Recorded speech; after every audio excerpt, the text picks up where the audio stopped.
कबीर रायचंद पूरे 12 साल के बाद बड़ी कोठी जा रहा था। एयरपोर्ट पर उसका स्वागत करने के लिए पहले से ही 4 गाड़ियां तैनात कर दी गई थीं।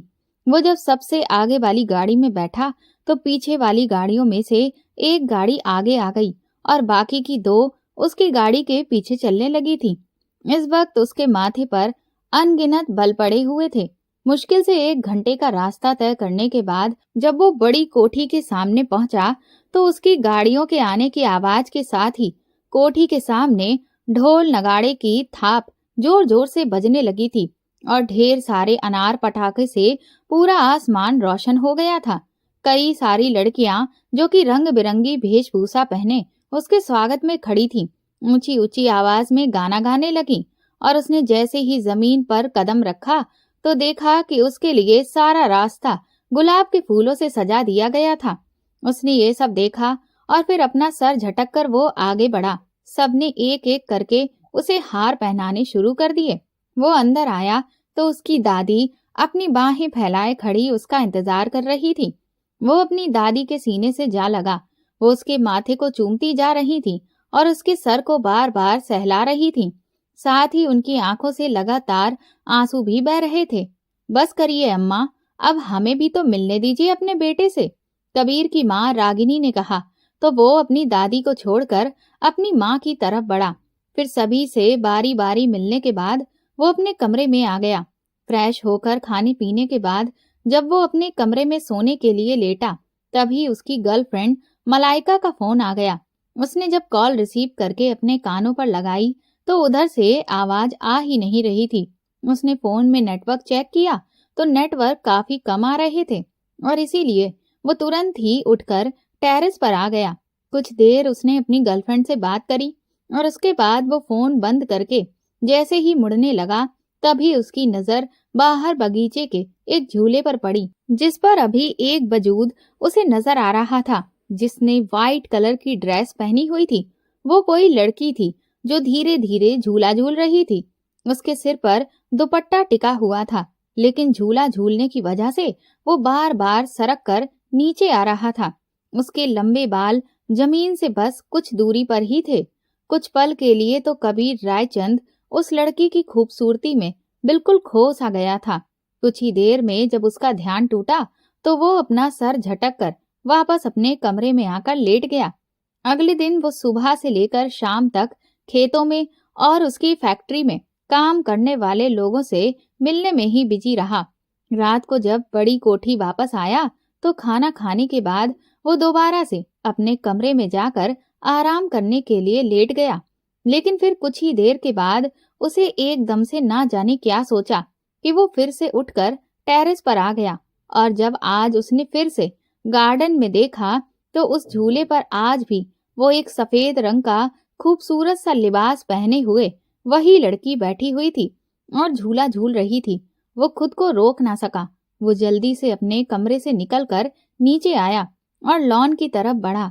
लेकिन वो जैसे ही लॉन में दाखिल हुआ तो उसने देखा कि अब वो झूला खाली था। वो लड़की वहां से जा चुकी थी। वो जैसे ही मायूस होकर वहां से वापस पलटा तो सामने से रागिनी आ रही थी। अचानक से अपनी माँ से टकराया। माँ, ये यहाँ पर सफेद कपड़ों में कौन लड़की बैठी हुई थी जिसे मैं हर रोज लॉन में देख रहा हूँ? वो आज भी झूले पर बैठी थी और कल भी मैंने उसे यहीं पर देखा था। हैरत भरे अंदाज में जब कबीर ने पूछा तो रागिनी ने खुश्क निगाहों से देखते हुए उससे कहा, तुम्हें उससे क्या लेना देना है? वो चाहे कोई भी हो। लेना देना तो मुझे वाकई में उससे कुछ भी नहीं है, लेकिन मैं उसे 2 दिन से लगातार इस तरह से देख रहा था, बस इसीलिए पूछ रहा था। अगर आपको नहीं बताना है तो कोई बात नहीं है। वो कंधे उचकाकर बोला। वो वही है जिसे सालों पहले तुम अपना नाम देकर यहाँ पर अकेला छोड़ गए थे। वो अपना सर झटक कर आगे बढ़ ही रहा था कि तभी रागिनी की आवाज उसके कानों से टकराई और वो एक झटके से मुड़कर अपनी माँ की तरफ देखने लगा। वो लड़की अभी तक यहाँ पर इसी घर में मौजूद है। अरे आपको तो ये चाहिए था कि उस लड़की को उसकी जिंदगी जीने देती। मैं तो पहले भी आपसे कहा था कि मैं इस रिश्ते को मानता ही नहीं हूँ। 12 साल की बच्ची थी वो, जिसे शादी का मतलब भी नहीं पता था, और आपने उसे मेरे पल्ले बांध दिया था ताकि आप अपने भाई से अपना रिश्ता और भी मजबूत बना सकें। लेकिन मैं इस रिश्ते को ना तो पहले कभी मानता था और ना ही अब मैं मानूंगा। वैसे भी अब तो बात बहुत ज्यादा अलग हो चुकी है, क्योंकि मेरी जिंदगी में अब कोई और लड़की आ चुकी है और मैं उसके अलावा किसी और लड़की के बारे में सोचना भी नहीं चाहता। वो एकदम से सख्त लहजे में बोला था। हे भगवान, क्या कह रहा है ये लड़का? देखो कबीर, ऐसा मत कहो। आखिर उस बच्ची का फिर क्या होगा? कबीर की माँ उससे गुस्से में बोली। चाचा जी के 2 बेटे हैं, उनमें से किसी से उसकी शादी करवा दीजिए। वो बड़े ही इत्मीनान से बोला था। उसकी शादी तुमसे हो चुकी है, बेशरम इंसान। रवि और अमित का रिश्ता तुम्हारी मौसी की बेटियों से तय हो चुका है। इसलिए अच्छा यही होगा कि तुम अपनी ये बकवास अपने पास ही रखो, और जब लंदन वापस जाओ तो उस लड़की को भी अपने साथ ले जाना। भले ही वहां जाकर मेरी तरफ से उसे मारकर फेंक देना, लेकिन एक बात कान खोलकर सुन लो। रवि और अमित तुम्हारी मौसी के ही दामाद बनेंगे। मैं अपनी भांजियों को किसी और के घर पर नहीं भेज सकती हूँ। वो दोनों अपने ही घर के बच्चे हैं, और इसीलिए मैं अपनी बहन की बेटियों को अपने सामने ही रखना चाहती हूँ। बाकी वो तुम्हारी पत्नी है। अब तुम्हें उसके साथ क्या करना है और क्या नहीं करना है, इससे मुझे कोई लेना देना नहीं है। जब भी यहाँ से जाना तो उसे अपने साथ लेकर ही जाना। मैं अब उसे यहाँ पर और बर्दाश्त नहीं कर सकती, क्योंकि रवि वैसे ही उसमें काफी ज्यादा दिलचस्पी ले रहा है। रागिनी ने कहा। कबीर गुस्से में बोला, तो फिर आखिर दिक्कत क्या है? रवि उसमें अगर दिलचस्पी ले रहा है तो फिर तो आपको चाहिए कि आप इस लड़की की शादी रवि से ही कर दें। आप क्यों पूजा को उसके सर पर थोपना चाहती हैं? इस दुनिया में हर एक इंसान को अपनी पसंद की शादी करने का पूरा हक है। आप लोगों ने अपनी ऐसी ही वाहियात जिदों की वजह से बड़े भैया की शादी अपने रिश्तेदारी में ही कर दी, जबकि वो अपनी क्लासमेट को पसंद करते थे। और अब आप लोग यही हाल रवि का भी करना चाहते हैं। ऐसे में तो वो पूजा से कभी भी मोहब्बत नहीं करेगा। आप लोगों को इतनी जरा सी बात समझ में क्यों नहीं आती है?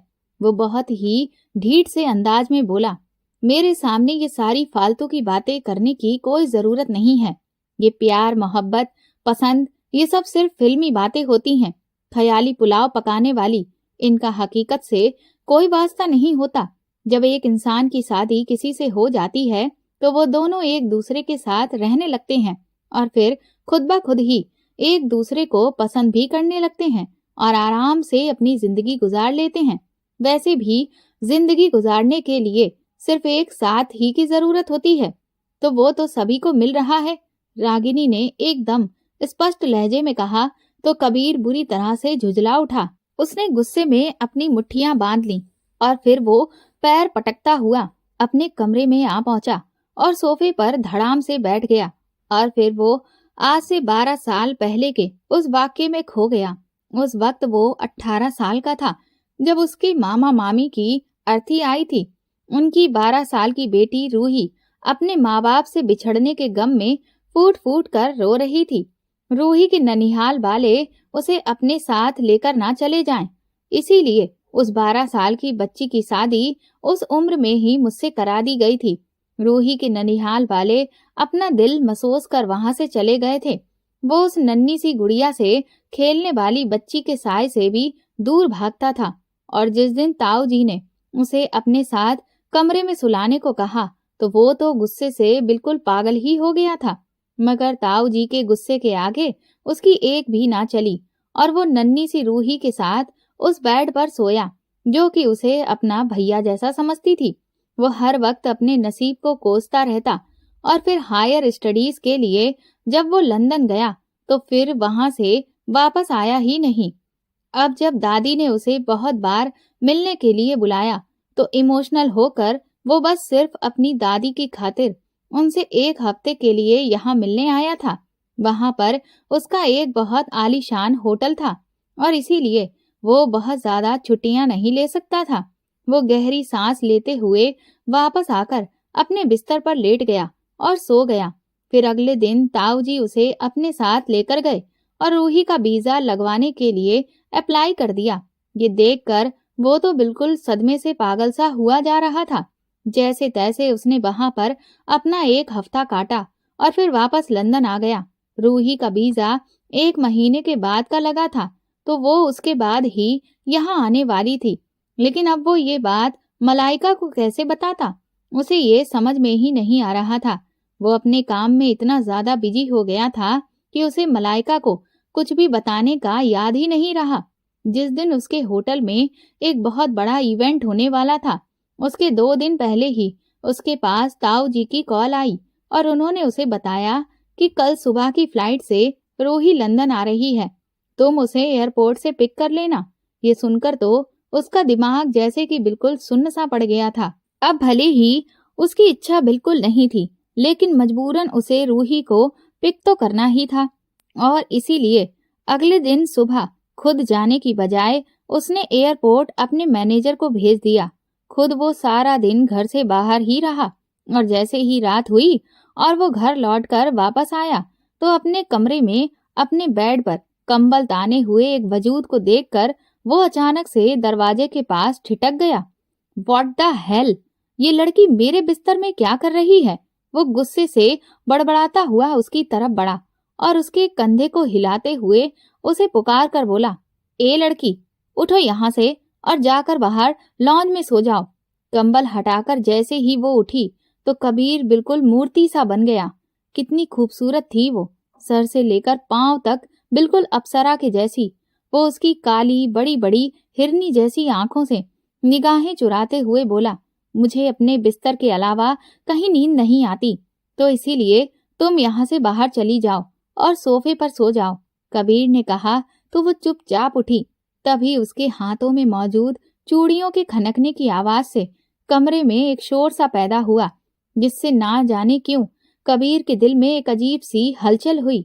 वो एक गुलाबी रंग का खूबसूरत सा पांव तक आता हुआ फ्रॉक की शेप का बना हुआ सूट पहने हुए थी।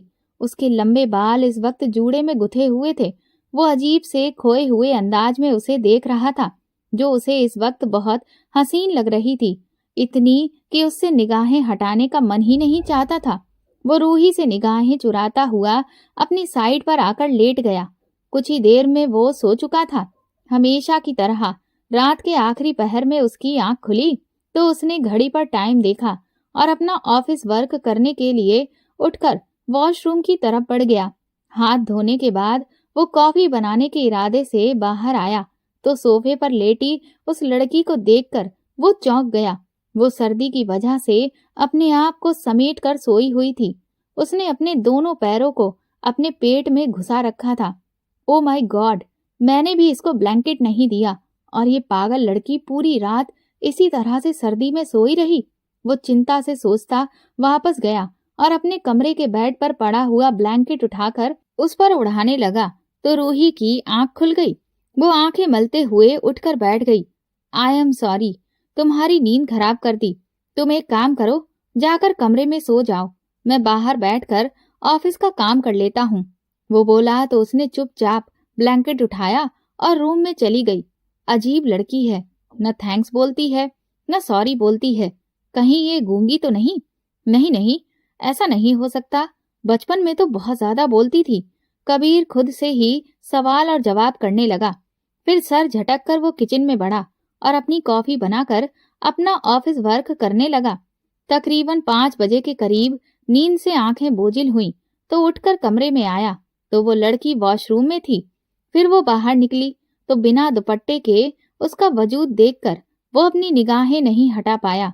रूही उसकी निगाहों से घबरा सी गई थी और जल्दी से दुपट्टा ओढ़कर उसकी तरफ मुड़ी। पूजा घर कहाँ पर है? मैंने मंदिर ढूंढा था लेकिन मुझे कहीं मिला नहीं। उसकी आवाज इतनी मीठी थी कि वो एक टक उसे देखे जा रहा था। जी, मैं आपसे आरती करने के लिए पूछ रही हूँ, मंदिर कहाँ पर है? उसने दोबारा सवाल किया तो कबीर चौंक कर इधर उधर देखने लगा।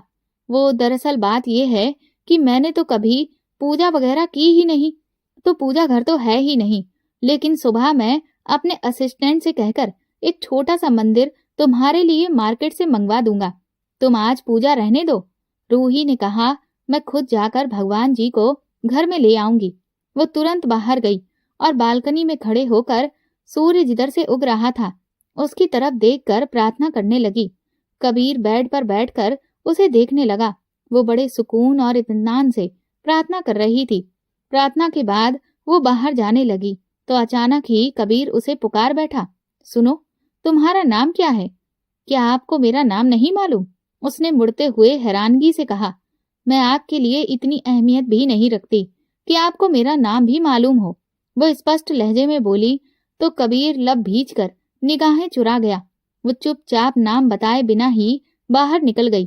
कबीर ने काफी ज्यादा उसका नाम सोचने की कोशिश की मगर जहन में उसका नाम आ ही नहीं रहा था। फिर उसने उसकी डिटेल्स जो कि उसका वीजा बनाते हुए इस्तेमाल की थी वो चेक की तो उसका नाम रूही लिखा था। ओह, उसका नाम रूही है और मैं देखो भूल गया, माँ ने बताया भी था।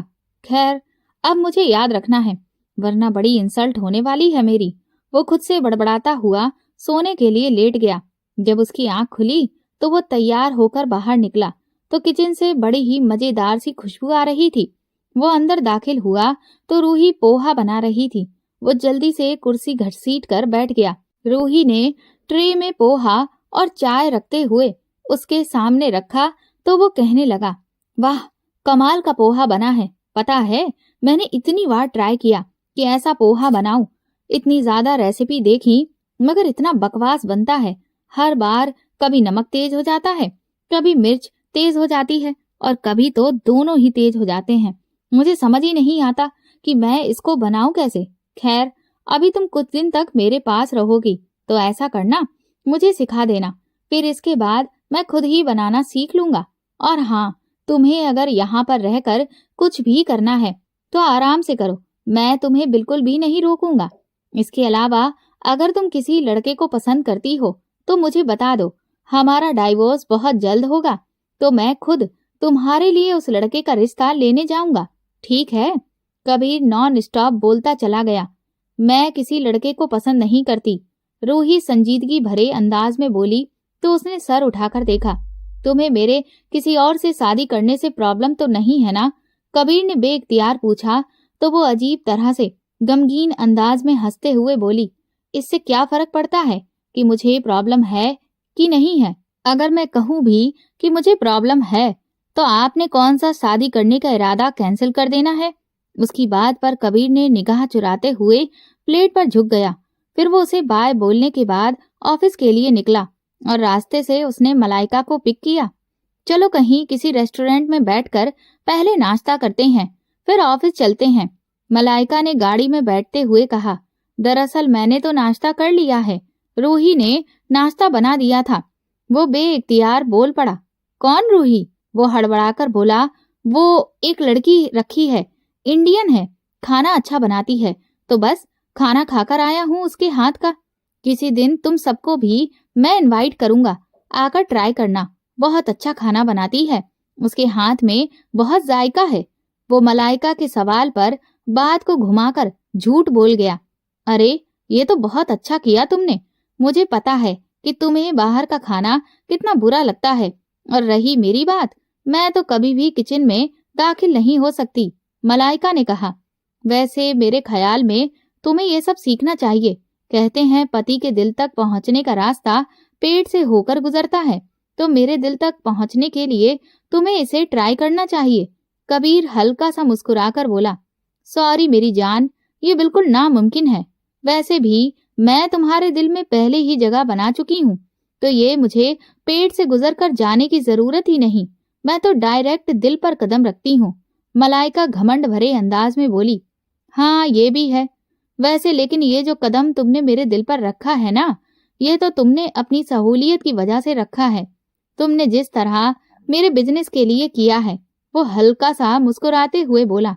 शाम को जब वो ऑफिस से घर आया तो पूरे घर का नक्शा बदला हुआ था, हर तरफ सफाई और सलीका दिख रहा था। वो कमरे में आया तो हर चीज अपने ठिकाने पर मौजूद थी। वो वॉशरूम में गया तो उसका बाथरोब वहां पर मौजूद नहीं था। वो रूही को पुकारते हुए किचन में आया तो वो मुड़कर उसे सवालिया निगाहों से देखने लगी। ये मेरा बाथरोब कहाँ है? उसने पूछा। वॉशरूम में पड़ा था तो मुझे लगा कि ये धोने वाला है, तो मैंने धो दिया। वो आहिस्ता से बोली, अरे इसकी क्या जरूरत थी, वो मैं हर हफ्ते लॉन्ड्री में दे देता हूँ। वैसे भी वो धोने वाला नहीं था, मैंने सुबह ही इस्तेमाल किया था और फिर मैं शाम को भी वही इस्तेमाल कर लेता हूँ। वो झुझलाकर बोला, आप पूरे हफ्ते में एक ही इस्तेमाल करते हैं? छी, कितने गंदे हैं आप। वो नाक मुंह चढ़ाकर बोली, मैंने कब कहा कि मैं पूरे हफ्ते में एक ही यूज करता हूँ? मैंने ये कहा कि सुबह को जो यूज करता हूँ शाम को आकर भी वही यूज कर लेता हूँ। वो झल्लाकर बोला, हे भगवान, इससे पहले जो आपने कहा मैं हफ्ते बाद लॉन्ड्री में देता हूँ, तो इसका मतलब हुआ ना कि पूरा हफ्ता यूज करते हैं, फिर लॉन्ड्री में जाता है, फिर धुलकर आता है। वो मुंह बनाकर बोली, ओ माय गॉड मैडम, कल तुम्हारे आने से पहले मैंने सब कपड़े लॉन्ड्री में दे दिए थे, जिसमें मेरे 7 बाथरोब भी थे और ये 8वां एक्स्ट्रा होता है जो कि मैं आज के दिन पहनता हूँ। और कल सुबह सुबह मेरे कपड़े लॉन्ड्री से आ जाएंगे और फिर कल मैं उन्हें यूज करना शुरू करूंगा। आई समझ में बात? वो बात साफ करते हुए बोला, जी आ गई है समझ, अब आप ऐसे ही नहा लें क्योंकि वो अभी गीला होगा। वो इत्मीनान भरे अंदाज में बोलती हुई अपना काम करने लगी। ऐसे कैसे नहा सकता हूँ मैं? मुझे नहाने के बाद बाथरोब पहनने की आदत है। वो चिल्लाकर बोला, आज अगर आप यूज नहीं करेंगे तो कुछ भी नहीं होगा। आप नहाने के बाद अपना सूट पहन लीजिए। आपकी राय के लिए बहुत बहुत शुक्रिया, लेकिन मैं जब तक खुद को ड्राई ना कर लूं तब तक मैं कपड़े नहीं पहनता। मुझे हमेशा से ही ऐसे नहाने के बाद बाथरोब पहनने की आदत है। खैर, अब करना तो पड़ेगा। वो ठंडी आह भरता हुआ अपने कमरे में आया और अपना टॉवल लेकर वॉशरूम की तरफ बढ़ गया। फिर वो फ्रेश होने के बाद अपना टॉवल बांधता अपने ध्यान में बाहर निकला कि तभी वार्डरोब से अपने कपड़े लेकर पलटते हुए वो रूही से इतनी जोर से टकराया कि उसे पकड़कर गिरा। उस वक्त वो खुद पीठ के बल गिरा था और रूही उसके ऊपर। वो जल्दी से उसके ऊपर से उठने लगी, मगर दोबारा से फिसलकर वो दोबारा उसके ऊपर आ गिरी और उसके लब कबीर के सीने पर ऐन दिल के ठिकाने पर टकराए तो एक बिजली सा करंट पूरे वजूद में दौड़ गया और कबीर का हाथ खुद ब खुद उसकी कमर के इर्द गिर्द लपट गया। रूही बढ़कर फिर से उठी, मगर उसकी कमर में हाथ होने की वजह से वो दोबारा से गिरी और अब की बार उनके लबों ने अपना निशाना साध लिया। कबीर के सर पर अजीब सी सरगोशी छाने लगी। उसके बाजुओं ने अपने आप उसका सर जकड़ लिया। रूही उसकी गिरफ्त में मचल उठी। फिर गले में उसके आंसुओं का नमकीन जायका गया तो वो आहिस्ता से उसे छोड़ता पीछे हुआ। वो तेजी से जमीन से उठकर तकरीबन भागते हुए खुद को वॉशरूम में बंद कर चुकी थी। वो सर पकड़े सोफे पर बैठ गया। ओ माय गॉड, ये क्या हो गया था? ऐसे कैसे कर दिया मैंने ये सब? वो क्या सोचती होगी मेरे बारे में? वो खुद को कोसने लगा। फिर काफी देर के बाद वो वॉशरूम से निकली और बिना कुछ बोले बाहर निकल गई। वो कपड़े बदल कर बाहर आया तो देखा कि रूही टेबल पर खाना लगा रही थी। वो कुर्सी घसीट कर बैठ गया और हिम्मत करके निगाहें उठाकर उसे देखा तो उसका चेहरा रोने से सुर्ख हुआ था। रियली सॉरी, मैं ये सब नहीं करना चाहता था, पता नहीं कैसे हो गया। प्लीज तुम इस बात का कोई मतलब ना निकालना। इंसान हूँ, बहक सकता हूँ। वो आहिस्ता से बोला। उसकी बात के जवाब में बिना कुछ बोले रूही मुड़ी और अपना खाना ट्रे में डालकर बाहर निकल गई। ओफो, कितना नखरा है इस लड़की में। क्या हो गया है?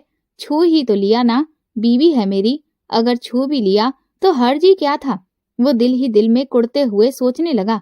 फिर खाना खाने के बाद वो उठा और कमरे में चला गया। अगले दिन जब आंख खुली तो वो काफी लेट था। उसने जल्दी से अपने कपड़े चेंज किए और अपना बैग उठाकर ऑफिस के लिए निकल आया। ऑफिस में भी वो सारा दिन अजीब सा बिहेव करता रहा और मलाइका इस बात पर उससे नाराज भी हो गई क्योंकि वो उसकी किसी भी बात को ध्यान से सुन ही नहीं पा रहा था। वो अब उसे मनाने के लिए एक रेस्टोरेंट में ले आया। सो क्या लोगी? उसने मेन्यू कार्ड देखते हुए पूछा। तुम ये सब छोड़ो और ये बताओ कि तुम्हारा ध्यान किधर है? आज तुम बिल्कुल भी अपने काम पर फोकस ही नहीं कर पा रहे थे। तुम्हारी प्रेजेंटेशन भी बहुत उलझी हुई थी। मिस्टर बजाज इम्प्रेस ही नहीं लगे। वजह बताओ मुझे, मलाइका ने मेनू कार्ड छीनते हुए कहा। यार कोई वजह नहीं है, बस सरदर्द है, बताया तो था तुम्हें। वो निगाहें मिलाए बगैर बोला।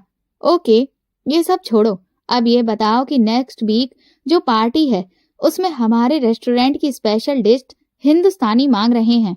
सो क्या छोले भटूरे बना पाएगी तुम्हारी वो नौकरानी?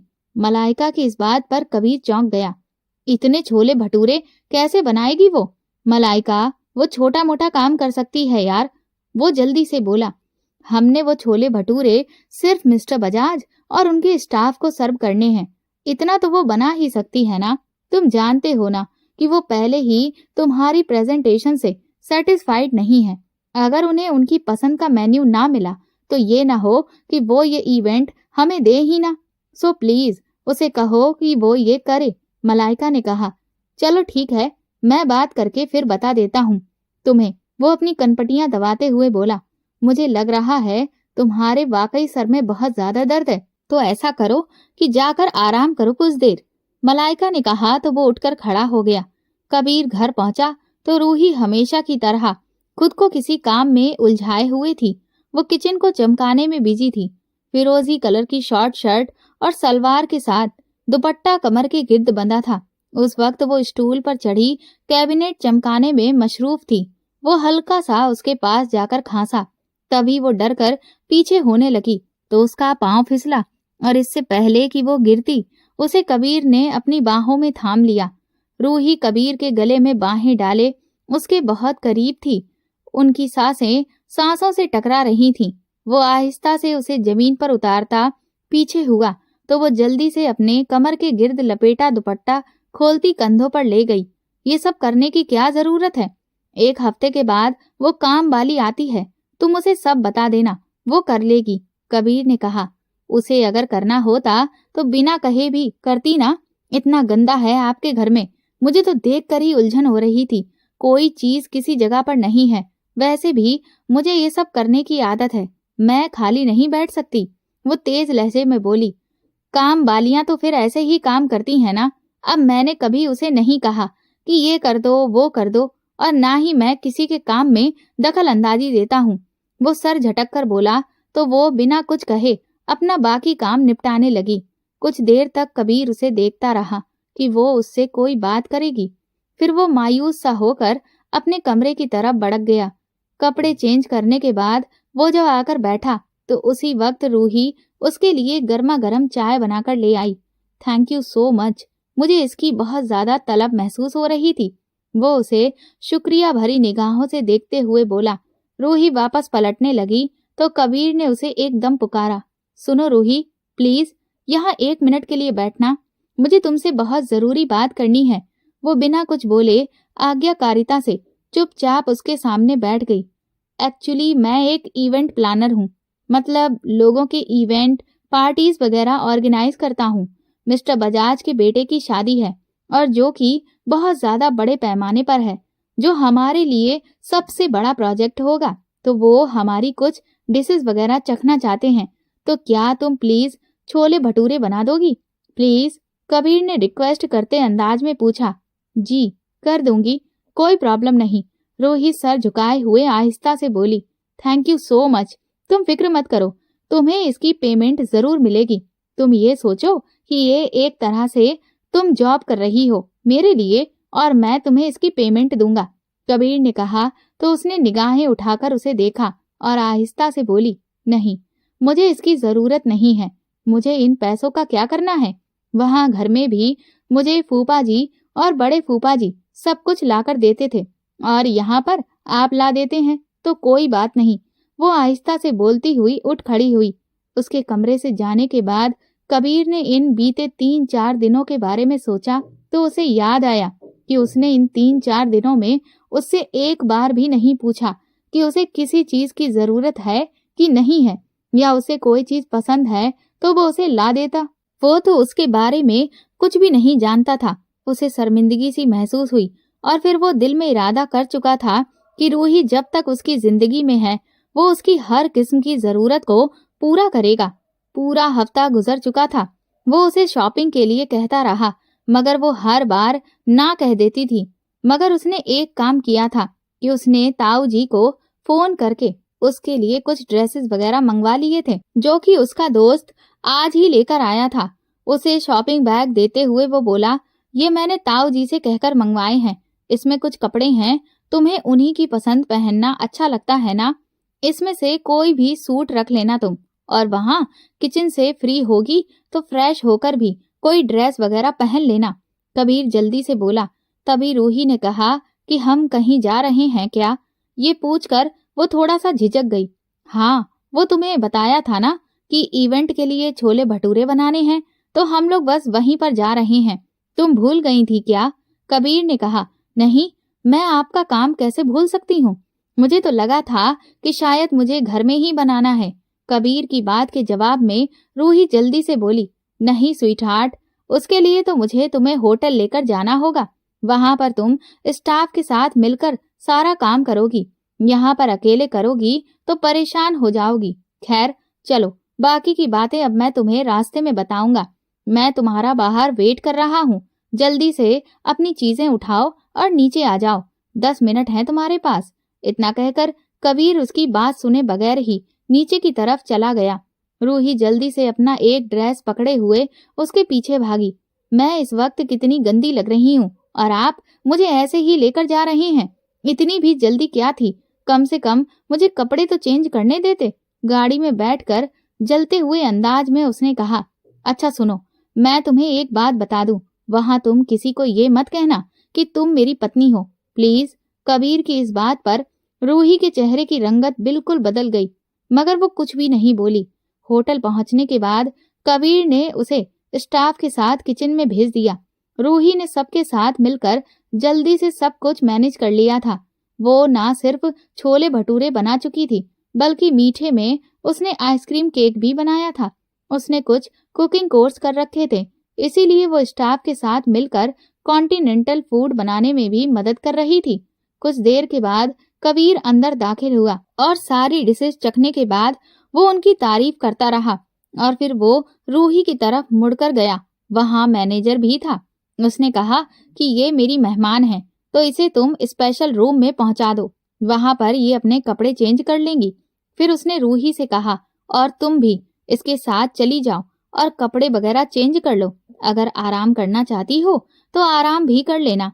वो बड़े ही नरम लहजे में बोलता हुआ पलटने लगा था कि तभी तेजी से वहां पर मलाइका अंदर दाखिल हुई। तो ये है वो लड़की, ये तो काफी खूबसूरत है। मलाइका ने चुभती हुई निगाहों से रूही को देखते हुए कहा। रूही उसे बिना कुछ बोले मैनेजर के साथ रूम में चली गई। मलाइका और कबीर मेहमानों को अटेंड करने लगे थे। कुछ देर के बाद मिस्टर बजाज की होने वाली बहू और बेटे की एंट्री थी, मगर इस वक्त वहां की सारी लाइट्स ऑफ हो गईं और स्पॉटलाइट सीढ़ियों के पास आकर रुकी, जहां पर रूही सीढ़ियों से आ रही थी। और तभी स्पॉटलाइट रूही पर पड़ी। वो बेचारी घबराकर इधर उधर देख रही थी। तभी कबीर की नजर रूही के ऊपर पड़ी और वो बिल्कुल बुत बन गया था। उस वक्त ऐसा लग रहा था कि जैसे आसमान से कोई परी उतर आई हो। बाकी सारे मेहमान भी रूही को ही देख रहे थे। हटाओ ये लाइट, ये स्पॉटलाइट मिस्टर बजाज के बेटे और बहू पर मारनी थी, मगर तुम लोग ये किस पर मार रहे हो? पागल बेवकूफ लोग। मलाइका स्टाफ पर बरस पड़ी तो उन्होंने जल्दी से स्पॉटलाइट बंद की और तभी साथ में पूरे हॉल की लाइट्स ऑन हो गई। रूही बेचारी तेजी से पलटकर वहां से चली गई। कौन थी ये लड़की? मिस्टर कबीर, मिस्टर बजाज ने कबीर से पूछा। दरअसल वो हमारे स्टाफ मेंबर की हेल्प करने आई थी। वो मिस्टर कबीर की पर्सनल शेफ है, उनके लिए घर में खाना वगैरह बनाती है। इससे पहले कि कबीर मिस्टर बजाज को कोई जवाब देता, मलाइका ने जल्दी से कहा, बहुत खूबसूरत है, प्लीज जरा उन्हें नीचे तो बुलाएं, हम जरा उनका बनाया हुआ खाना उनके सामने ही चेक करेंगे और फिर उन्हें बताएंगे। मिस्टर बजाज ने तुरंत कहा। कबीर ने कहा कि इसकी जरूरत नहीं है मिस्टर बजाज, आपको जो कुछ भी कहना है वो आप मुझसे कह दीजिए, मैं उस तक आपका मैसेज पहुंचा दूंगा। मगर बजाज के बार बार जोर देने के बाद मलाइका रूही को ले आई। रूही इस वक्त वहां सबकी निगाहों को देखकर बहुत ज्यादा घबराहट का शिकार हो रही थी। मिस्टर बजाज ने छोले भटूरे ट्राई करने के बाद रूही के गालों को छूना चाहा तो वो हड़बड़ाकर पीछे हो गई। तभी मिस्टर बजाज कबीर की तरफ मुड़ा और बोला, क्या ये लड़की मुझे आप कुछ दिनों के लिए दे सकते हैं? मैं इसके साथ कुछ वक्त गुजारना चाहता हूँ। बजाज की इस बात पर रूही ने तड़प कर कबीर की तरफ देखा था। कबीर भी समझ चुका था कि रूही को इंग्लिश भी बहुत अच्छे से समझ आती है। तभी कबीर अपनी मुट्ठियां भींचते हुए बोला, मिस्टर बजाज, अपनी हद पार मत कीजिए। मलाइका ने तुरंत ही कबीर का हाथ कसकर पकड़ा और उसे एक तरफ लेकर गई। वो कहने लगी, क्या हो गया है तुम्हें कबीर? तुम एक नौकरानी के लिए मिस्टर बजाज से इस तरह से बात कर रहे हो? ये डील तो तुम्हारा सपना है और तुम अपने सपने के साथ इस तरह नहीं कर सकते। मलाइका बड़े ही सख्त लहजे में उससे बोल रही थी तो कबीर ने जख्मी निगाहों से मलाइका को देखते हुए और उस पर तंज करते हुए मुस्कुराकर कहा, अगर ये ऑफर ये आदमी तुम्हें करता और मैं तुम्हारे लिए भी यही कहता तो क्या तब भी तुम मुझसे यही बोलती? मलाइका ने लगभग चीखते हुए कबीर से कहा, तुम अपनी हद पार कर रहे हो, वो भी सिर्फ इस 2 टके की नौकरानी के लिए। मलाइका बुरी तरह से तिलमिला गई थी। कबीर ने कहा, क्यों? तुम्हारी इज्जत है और जो तुमसे नीचे हैं, जो तुम्हारे अंडर काम करते हैं, उनकी इज्जत नहीं होती है क्या? जो बात मैंने मिस्टर बजाज से कही है, असल में तो वो तुम्हें कहनी चाहिए थी, क्योंकि हर एक औरत की इज्जत एक जैसी होती है, चाहे फिर वो तुम हो या फिर वो। कबीर पत्थर की मूरत बनी खड़ी हुई रूही की तरफ इशारा करते हुए बोला, तुम मुझे इस 2 टके की लड़की के साथ मिला रहे हो? मेरा और इसका क्या मुकाबला है? मलाइका चीख कर बोली, सही कहा तुमने, तुम्हारा और इसका कोई मुकाबला बनता ही नहीं है। और हाँ, एक बात और मैं तुम्हें बता दूं, ये कोई 2 टके की लड़की नहीं है, ये कबीर रायचंद की बीवी है। और बहुत अच्छा हुआ कि मैंने तुम्हारा ये रूप भी देख लिया। अरे, तुम तो औरत होकर औरत की इज्जत ही नहीं करती हो, तो तुम मेरी इज्जत क्या रखवाली करोगी? आज से मेरा और तुम्हारा हर तरह का रिश्ता खत्म ही समझो। वो लगभग चीख कर बोला और मलाइका ने फटी फटी निगाहों से कबीर को देखा। कबीर चलता हुआ रूही के पास आया और उसका हाथ थाम कर उसे वहां से लेकर बाहर आ गया। कबीर ने रूही को बड़े आराम से कार की फ्रंट सीट पर बिठाया और फिर वो घर पहुंचे। रूही अभी तक बिल्कुल सकते में थी। कबीर उसका हाथ थामे फ्लैट की तरफ बढ़ गया। रूही अंदर जाकर सोफे के साथ लगी जमीन पर बैठ गई। रूही, तुम ठीक तो हो? प्लीज जो भी हुआ उसे भुला दो। उसके सामने बैठते हुए शर्मिंदगी भरे लहजे में कबीर बोला, क्या क्या भुलाऊं? मेरे दिल पर बहुत सी यादें छुपी हुई हैं। ये पहली बार नहीं था कि किसी मर्द ने मुझे इस तरह से देखा हो। मुझे सबसे पहले तो आपके चचेरे भाई ने इसी नीयत से छुआ था। वो तो हमदर्द बनकर मेरे पास आया था। आपके जाने के बाद वो मुझसे कहता था कि कोई बात नहीं, अगर कबीर नहीं है तो क्या हुआ, मैं हूं ना, तुम मेरे बाजू पर सर रखकर सो जाया करो। और वो सिर्फ मुझे गंदी निगाहों से देखता ही नहीं था, बल्कि छूता भी था, जिसका मुझे मतलब भी नहीं पता था, लेकिन मुझे फिर भी अच्छा नहीं लगता था।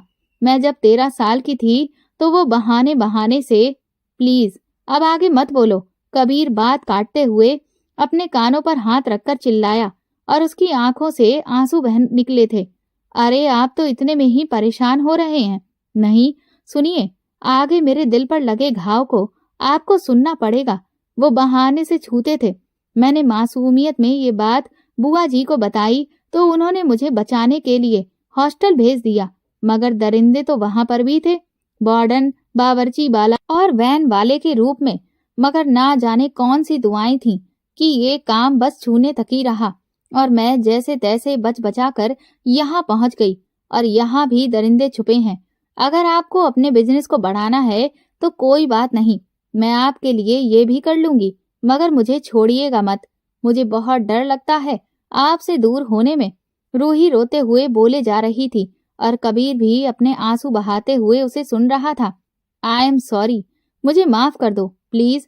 मेरा वादा है कि आइंदा से कोई भी तुम्हें गंदी निगाह से कभी नहीं देखेगा। तुम्हारा कबीर हमेशा तुम्हारे पास रहेगा। कबीर ने उसकी आंखों पर अपने स्नेह को बरसाते हुए नरम लहजे में बोला और जो मिस्टर बजाज की वजह से आपकी डील खराब होगी, अब उसका क्या करेंगे? छोड़ दूंगा मैं सब कुछ और चला जाऊंगा तुम्हें यहाँ से लेकर उस जगह जहाँ पर तुम्हारी कोई भी बुरी याद तुम्हारा पीछा नहीं करेगी। ये मेरा वादा है और आइंदा से कभी भी मैं तुम्हें खुद से अलग नहीं करूंगा। कोई दरिंदा तुम्हारी तरफ गंदी निगाह से भी नहीं देखेगा। ये कहते हुए उसने उसका सर अपने सीने से लगा लिया। लेकिन आपका ये बिजनेस, आप इसे छोड़कर कैसे जा सकते हैं? वो परेशान होते हुए लहजे में बोली। कबीर ने कहा, दरअसल मुझे एक इवेंट कंपनी ने ऑफर हुआ था इटली में। वो एक बहुत बड़ी कंपनी है, मगर तब तक मैंने अपना ये बिजनेस स्टार्ट कर लिया था।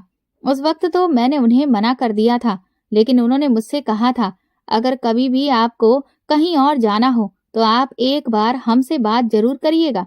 तो अब मैं उनसे बात करने की कोशिश करूंगा। अगर वहां पर नौकरी मिल गई तो ठीक है, वरना फिर कुछ ना कुछ तो मैं अपनी लाइफ के साथ कर ही लूंगा। तुम साथ हो तो सब कुछ हो जाएगा। अब की बार कबीर ने उसके गालों पर हाथ रखते हुए बोला तो उसका चेहरा शर्म से लाल होने लगा। रूही अब काफी ज्यादा रिलैक्स हो चुकी थी। अगले दिन मलाइका ने आकर कबीर को बहुत समझाया कि वो अपनी इवेंट कंपनी को संभाले, मगर कबीर की तो अब सुई एक जगह पर अटक चुकी थी कि अब वो यहाँ पर बिल्कुल भी नहीं रहेगा। और कबीर जब एक बार फैसला कर लेता था तो फिर वो कभी भी अपने फैसले से पीछे नहीं हटता था। 1 महीने के अंदर अंदर कबीर ने अपने सारे इंतजाम इटली में कर लिए थे और फिर वो रूही को लेकर इटली पहुंच गया। वहां एयरपोर्ट पर उन दोनों के स्वागत के लिए बहुत सारे लोग इंतजार कर रहे थे। उस वक्त रूही ब्लू कलर के घेरनुमा सूट में बहुत ही खूबसूरत दिख रही थी। आज जब उसका हमसफर उसके साथ था तो लोगों की निगाहों के देखने का अंदाज भी बिल्कुल बदल गया था। सच कहते हैं, औरत को हमेशा मर्द ही बनाता है। उसका पति उसका साथ दे तो दुनिया की कोई भी गलत निगाह उसे छू भी नहीं सकती। इसीलिए तो पिता के बाद औरत का निगहबान उसका पति होता है। जब तक रूही का पति उसके लिए लापरवाह था तो दुनिया उसको नोच खाने की नजर से देखती थी, मगर आज वही दुनिया उसके पति के साथ होने पर उन्हें रश्क भरी निगाहों से देख रही थी। दोस्तों, अगर आपको हमारी कहानी पसंद आई है तो कमेंट करके जरूर बताएं और वीडियो को लाइक करके ज्यादा से ज्यादा शेयर करें। चैनल पर नए हैं तो सब्सक्राइब करें और हाँ, नोटिफिकेशन बेल को जरूर दबाएं ताकि अगली अपडेट सबसे पहले आपको मिले। धन्यवाद।